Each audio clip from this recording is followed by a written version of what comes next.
Coucou à tous, j'espère que vous allez bien. On se retrouve pour décortiquer un nouveau sujet ensemble en réponse à vos questionnements perso. Et l'une d'entre vous me demandait est-ce qu'on peut trouver un job idéal? Alors on va le ramener à tout, hein, pas seulement le côté professionnel. La question était posée autour du professionnel, mais en fait on va le ramener sur tous les domaines de la vie, que ce soit un job, une relation, une situation, hein, peu importe ce que c'est. Donc en gros, est-ce qu'on pourrait, d'une manière ou d'une autre, trouver, un chemin qui amènerait 100 de positif, dans la situation qui serait vécue? Alors la réponse est clairement non. Chaque situation, quelle qu'elle soit, est une espèce de bulle et on en a parlé souvent, qui contient à la fois des avantages et des inconvénients.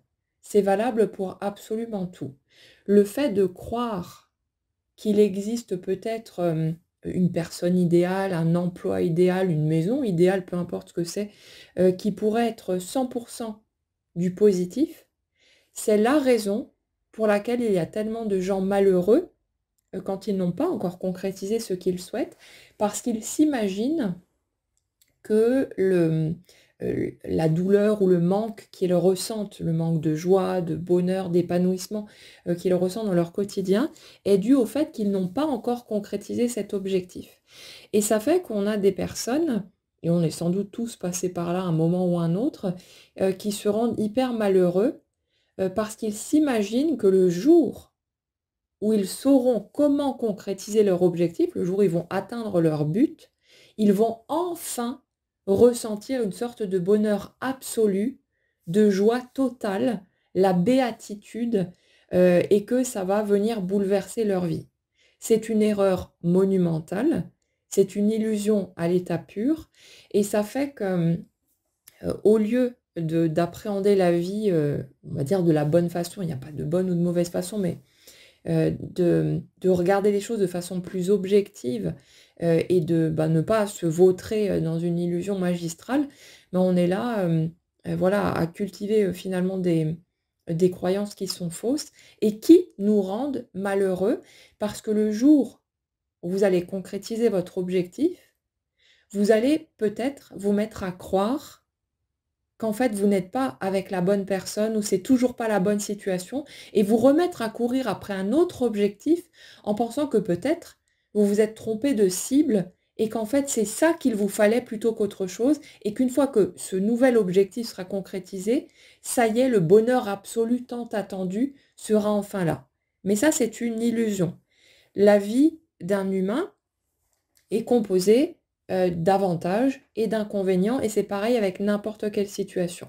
Le but du jeu, ce n'est pas de courir éternellement après une nouvelle situation ou un nouveau couple ou peu importe ce que c'est, en pensant que quand on aura, suffisamment cheminé, on aura enfin, cet accès à quelque chose de parfait, d'absolument parfait, à 100 et que donc, quand on se retrouve dans la situation qu'on souhaitait, mais que finalement on s'aperçoit qu'elle n'est pas parfaite, qu'il y a, des petits couacs à droite et à gauche, qu'il y a des inconvénients et ainsi de suite, de se dire: «Ah ben, j'ai dû me tromper quelque part.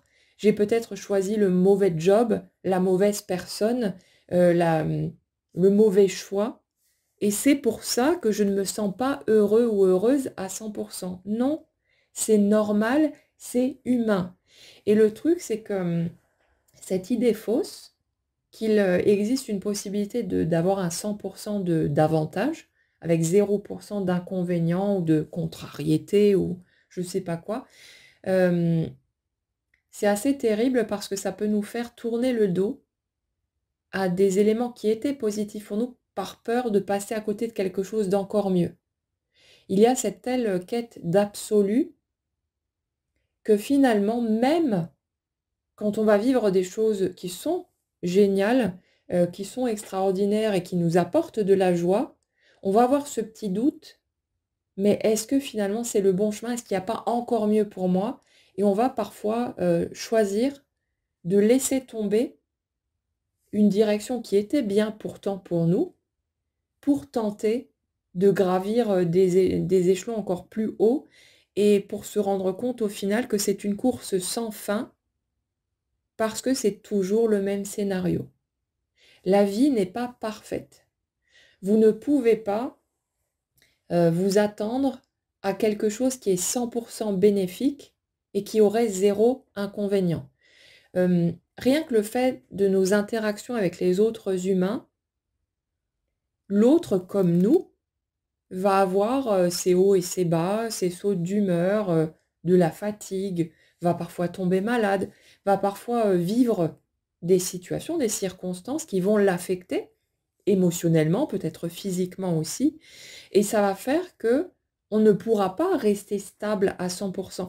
Comment est-ce qu'on pourrait attendre des autres qu'ils restent toujours dans la bonne humeur, dans la compréhension, dans la joie et je ne sais pas quoi d'autre, alors que nous, on en est totalement incapable.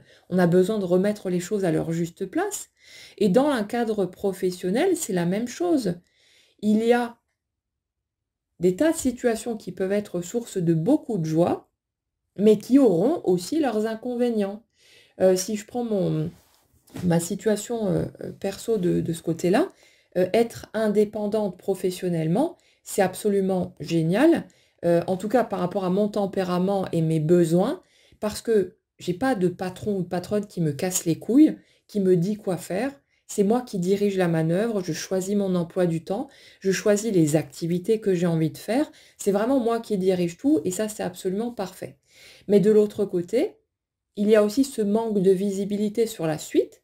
Je ne sais jamais combien d'argent je vais rentrer sur un mois, est-ce que je vais arriver à payer mes factures, ce genre de choses. Donc il y a besoin de s'organiser pour être prévoyante et pouvoir rebondir et avancer quoi qu'il arrive.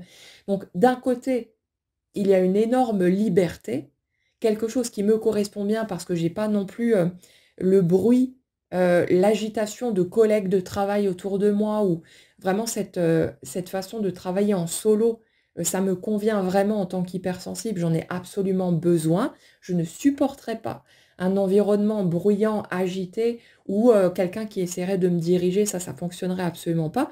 Donc c'est un cadre qui m'apporte beaucoup de plaisir et de joie et qui me permettent une énorme liberté. Mais en même temps, il y a cette contrepartie d'un manque de sécurité. Et bien sûr qu'on peut compenser cette partie-là voilà, en tablant sur plusieurs sources de revenus différentes ou en faisant d'autres choix, peu importe. Mais le fait est qu'il y aura toujours des inconvénients. Il y a la paperasse à faire qui est super chiante, en tout cas pour moi c'est le cas. Je déteste l'administratif, j'ai vraiment horreur de ça. Mais la joie ressentie dans le fait d'être libre, de gérer mon emploi du temps comme je veux, de pouvoir rester avec mes animaux en permanence aussi, plutôt que de devoir partir 8 heures par jour et de laisser ceux qui me sont chers de côté. Toutes ces choses-là représentent une source de joie et de contentement plus grande, beaucoup plus grande que les inconvénients qu'il peut y avoir à côté. Et en fait, c'est pareil pour tout. Le but du jeu, ce n'est pas de chercher en étant dans une totale illusion, une situation qui serait un 100% de bénéfice, mais de voir quelle situation nous apporte bien plus de joie que d'inconvénients. De voir en fait avec quels inconvénients on peut être OK de naviguer parce qu'il y a beaucoup plus d'aspects positifs de l'autre côté. Et c'est pareil vraiment comme ça pour tout. Au niveau d'un couple, ce serait exactement la même chose. Quand vous êtes avec quelqu'un dans une relation, et encore plus quand vous vivez ensemble au quotidien, il peut y avoir une joie immense à être avec l'autre, une bonne entente, voilà, plein de belles choses partagées, des souvenirs qui sont créés, tout un tas d'éléments positifs. Mais le fait est que vous avez aussi besoin de composer avec une autre personne, peut-être que l'autre personne ronfle quand elle dort. Voilà, il y a toutes ces choses-là, vous avez besoin de partager l'espace, de partager la place dans le lit. Enfin, il y a toutes ces choses-là qui peuvent être perçues comme des inconvénients.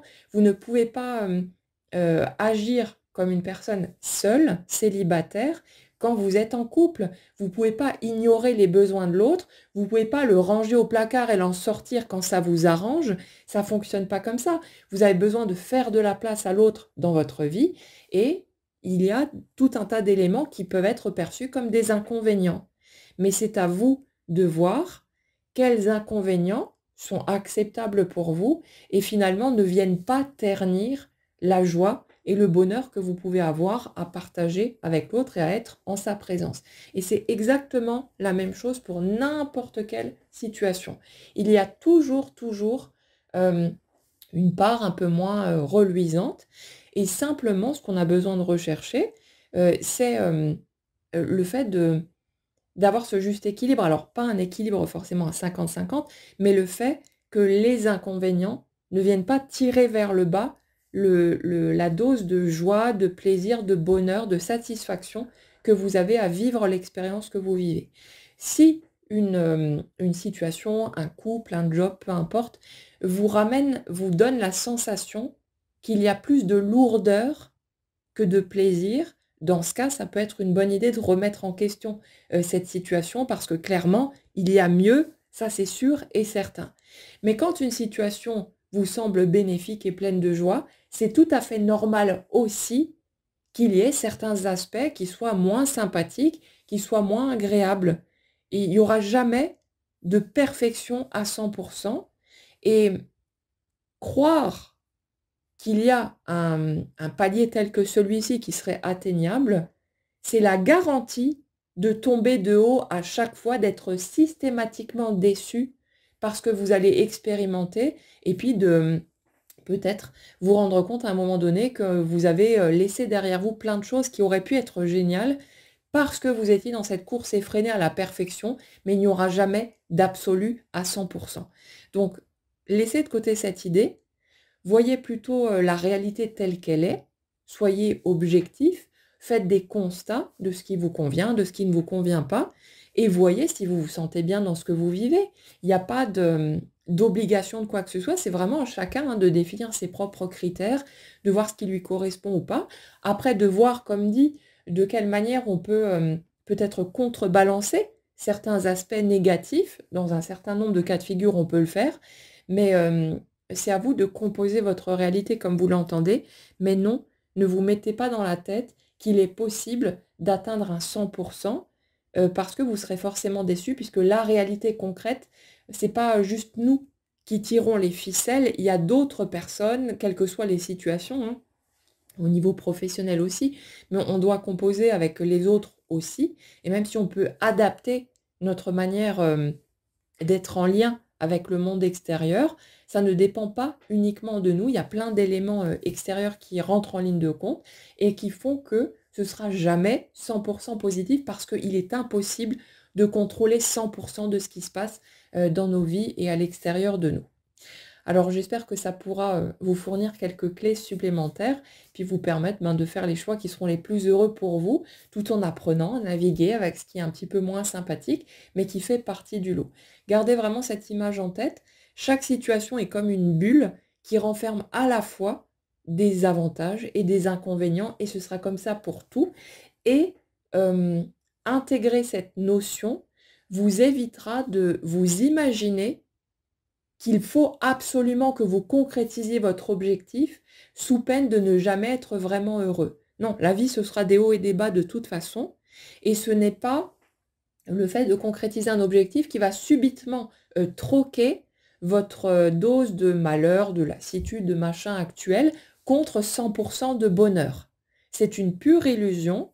Le fait est que si vous ne vous sentez pas heureux de votre vie telle qu'elle est maintenant, sans vos objectifs concrétisés, vous ne serez pas plus heureux une fois le nouveau job ou le nouveau conjoint ou un enfant ou je ne sais pas quoi arrivé dans votre vie. C'est à travers les choix que vous faites, à travers les petites choses aussi du quotidien, et ça on en a parlé notamment dans le défi 30 jours, à travers toutes ces choses que vous semez au quotidien, tous les choix que vous faites, que vous allez pouvoir augmenter le degré de joie ressenti. Et ensuite, quand quelque chose de neuf intervient, c'est un bonus. C'est quelque chose de supplémentaire qui va encore avoir la possibilité d'augmenter cette joie et de la partager aussi avec d'autres.